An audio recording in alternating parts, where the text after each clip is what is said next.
The history of the United States is marked by many struggles, but none were as deep or as painful as the American Civil War.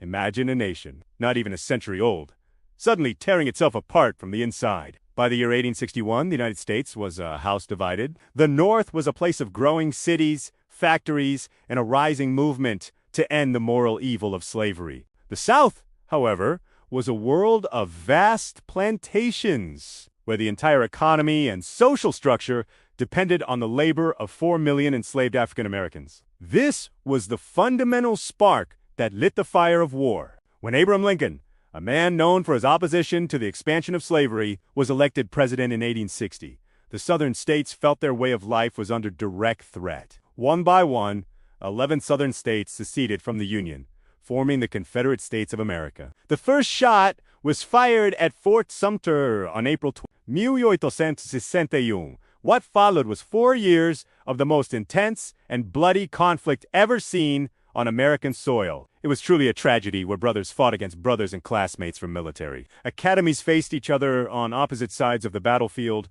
In the beginning, the South, led by the brilliant General Robert E. Lee, won several major battles. They were fighting on their own land with a fierce sense of defense, but the North, or the Union, had the advantage of more people, more industry, and thousands of miles of railroad to move troops and supplies. President Lincoln, despite facing immense political pressure and early military failures, remained steadfast. His primary goal was to preserve the Union and prove that a democratic government could survive such a massive internal rebellion. As the war reached its midpoint in 1863, the nature of the conflict began to change. It was no longer just a war about territory or political power. It became a war for a human soul and freedom. Lincoln issued the Emancipation Proclamation, declaring that all people held as slaves within the rebellious states were now and forever free. This was a masterstroke that changed the moral landscape of the war. That same year, the Battle of Gettysburg took place in Pennsylvania. For 3 long, hot July days, the two armies clashed in what would become the turning point of the war.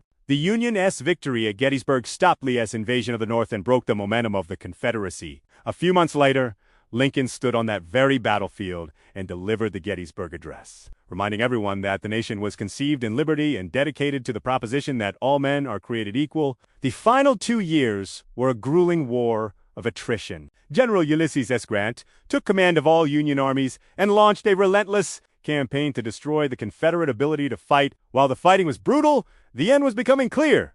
The South was running out of men, food, and hope. Their capital, Richmond, eventually fell. And on April 9, 1865, General Lee met General Grant at Appomattox Courthouse to surrender. The terms were surprisingly generous. Grant allowed the Southern soldiers to take their horses and go home, hoping to begin the long process of healing the nation. But the joy of peace was short-lived. Just 5 days after the surrender, President Lincoln was assassinated. He became the final, most prominent victim of a war that had already claimed over 600,000 lives. The legacy of the Civil War is still felt today. It did not just end the war. It ended the institution of slavery through the 13th Amendment. It settled the question of whether a state could leave the Union, proving that the United States was one nation, indivisible. The war was a terrible price to pay, but it was the fire that forged a new, more unified America. It taught the world that a government of the people, by the paraply,